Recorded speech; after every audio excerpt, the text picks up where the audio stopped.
Hey there, welcome back to the podcast. I'm so glad you're here. Today, we're going to walk into what I like to call the investment arcade. No, it's not a real arcade with flashing lights and pinball machines, but stick with me because this is way more important. We're talking about the world of investment options inside a 401k plan, and trust me, understanding this can make a big difference in your future. Whether you're 25 or 55, this is one of those things that can seem complicated at first. But it doesn't have to be, so let's make it fun, let's make it simple. And most of all, let's make it stick.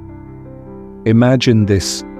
Picture yourself standing in front of a giant arcade machine.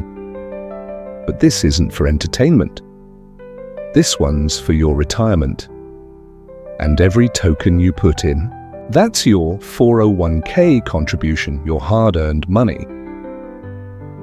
Now the real question is, what kind of games are inside this machine? What investment options do you have? Let's take a walk through this arcade together. First, stop. Joining the plan before anything else, you need to be part of the plan, your employer's 401k. Once you're in, you don't just sit back. You get to choose where your money goes. Now, most 401k plans don't let you pick individual stocks or bonds unless they offer something called a self-directed brokerage window, which I'll explain in a bit. Usually, you're choosing from a menu of investment funds. And yes, this menu can feel overwhelming. But don't worry, let me break it down for you. Types of investment funds in a 401k. Here's what you might see. Mutual funds, where your money is pooled with others and managed by pros. Bond funds, generally lower risk, investing in debt like government or corporate bonds target date funds. These automatically adjust as you get older. Money market funds, low risk, but also low return US Treasury securities backed by the government company stock funds. You invest in your own employer asset allocation portfolios built around risk-level, self-directed account windows for people who want total control, individual securities, stocks and bonds only through self-directed windows. Each of these options has a goal. Each one has a level of risk. And here's the golden rule. Risk and reward go hand in hand. If you're aiming for bigger returns, you might have to accept more ups and downs. That's called risk. If you're saving for something far in the future, like retirement, you can afford to take more risk. But if you're saving for something short-term, you might want to play it safe.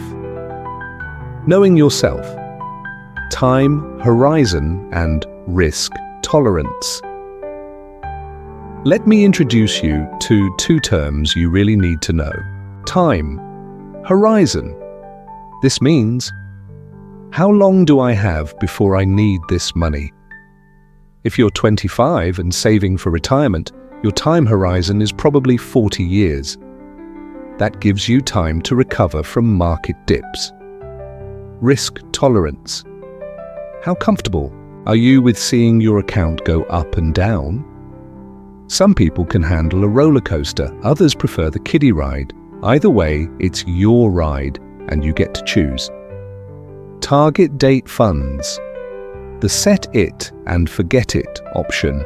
Okay, here's a crowd favorite. Target date funds are perfect if you want something simple. Let's say you plan to retire around the year 2065. You might choose a target date 2065 fund. At first, it'll invest more in stocks because you're young and have time. But as the years go by, it shifts more into bonds, safer, steadier options. It's like a self-driving car for your retirement savings. As of 2025, nearly every 401k plan offers these funds.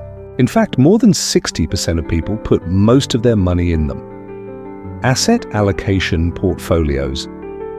Risk-based investing.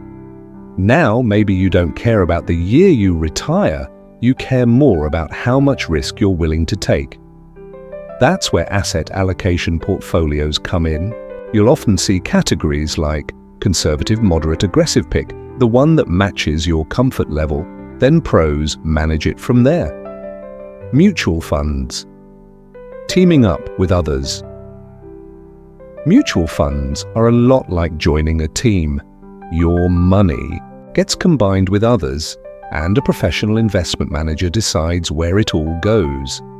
You might be in a fund focused on US companies, or international ones, or tech companies only. Whatever it is, there's always a strategy behind the scenes, and your plan's website or the fund's prospectus will tell you exactly what you're investing in. Company stock funds. Betting on your own employer. Now this one's interesting. Some plans let you invest in your own company's stock. It sounds cool. You believe in where you work. Why not buy in? Well, be careful. Having too much of your 401k in company stock can be risky. If the company hits a rough patch, so could your retirement savings. Diversification matters. As of now, around 27% of large employers offer this option, but they often put limits to protect employees. Bond funds and treasuries. The slow and steady crew bonds are like IOUs. You lend money to the government or a company, and they pay you back with interest. These funds are usually more stable than stocks, but that also means their growth is slower. Still, they're great for balance and for those with lower risk tolerance. Self-directed accounts. Total control for experts. If you're the kind of person who wants full control over every dollar, you might love the self-directed brokerage account. This lets you move some of your 401k funds to an outside brokerage and invest in individual stocks, ETFs, real estate funds. Almost anything on the open market, but heads up, these accounts usually don't allow loans or early withdrawals until you move your money back into the main 401k, and only about 5% of people use this option. What the law says, ERISA and fiduciary rules. Here's a quick legal note. Under ERISA, that's the federal law governing retirement plans, employers are fiduciaries. They must act in your best interest, but if they offer you at least 3 diverse investment choices, like one aggressive, one moderate, and one conservative, they're not responsible if your picks don't work out, so the freedom is yours. But so is the responsibility. Wrapping up, build your 401k strategy like a pro. Here's what I want you to remember today. You don't need to be an expert to make good investment choices. Know your time horizon and risk tolerance. Use target date funds if you want a simple, smart option. Explore asset allocation if you prefer to pick your risk level. Be cautious with company stock. Don't put all your eggs in one basket. And if you want total control, a self-directed account might be for you. You don't have to do it all at once. Take your time, learn as you go. And most importantly, don't leave your money sitting in cash. Put it to work for your future self. Next time, we'll talk about rebalancing your account, how to keep your investments in check and on track as life moves forward. As always, thanks for listening. Keep learning, keep growing, and I'll catch you in the next episode. And just a friendly reminder, regulations around retirement plans can evolve, so for the most current details, always refer to the official guidance from the IRS or Department of Labor.